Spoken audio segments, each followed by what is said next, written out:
വാർത്താ നിമിഷം ആരംഭിക്കുന്നു. പ്രധാന വാർത്തകൾ. പ്രധാനമന്ത്രി നരേന്ദ്രമോദി അല്പസമയത്തിനകം കൊച്ചിയിൽ യുവം പരിപാടിയിലും റോഡ് ഷോയിലും പങ്കെടുക്കും. യുവം വേദിക്ക് സമീപം പ്രതിഷേധം. യൂത്ത് കോൺഗ്രസ് പ്രവർത്തകൻ കസ്റ്റഡിയിൽ. AI ക്യാമറയിൽ അടിമുടി ദുരൂഹതയെന്ന് പ്രതിപക്ഷം. ടെൻഡർ നൽകിയത് എന്ത് മാനദണ്ഡം പാലിച്ചെന്ന് VD സതീശൻ. കരാർ കമ്പനിയായ SRITക്ക് ഊരാളുകളുമായി ബന്ധമെന്ന ആരോപണം. SRIT കമ്പനിയുമായി യാതൊരു ബന്ധവുമില്ലെന്ന് ഊരാളുങ്കൽ സൊസൈറ്റി ചെയർമാൻ.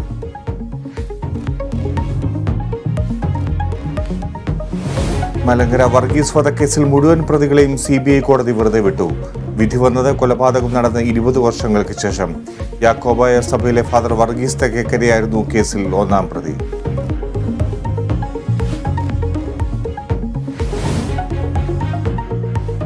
മഹാരാഷ്ട്രയിൽ മഹാവികാസ് അഘാഡി സഖ്യത്തിൽ NCPക്ക് ചാഞ്ചാട്ടം. സീറ്റ് വിഭജനത്തിലടക്കം ചർച്ച നടന്നിട്ടില്ലെന്ന് ശരത് പവാർ. സഖ്യം തുടരുമെന്ന് ശിവസേന ഉദ്ധവ് വിഭാഗം. സഖ്യം മുന്നോട്ടു പോകുമെന്ന് കോൺഗ്രസ്. ഗുസ്തി താരങ്ങളുടെ രാപ്പകൽ സമരം ജന്തർമന്ദറിൽ തുടരുന്നു. ബ്രജേഷ് ഭൂഷണെതിരായ ലൈംഗികാരോപണത്തിൽ നടപടിയെടുക്കാതെ പിന്നോട്ടില്ല. കേസിൽ അന്വേഷണം ആരംഭിച്ചെന്ന് ഡൽഹി പോലീസ്.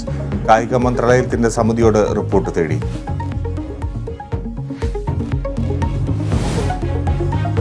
തൃശൂർ പൂരത്തിന് കൊടിയേറി. തിരുവമ്പാടിയിലും പാറമേക്കാവിലും കൊടി ഉയർന്നു.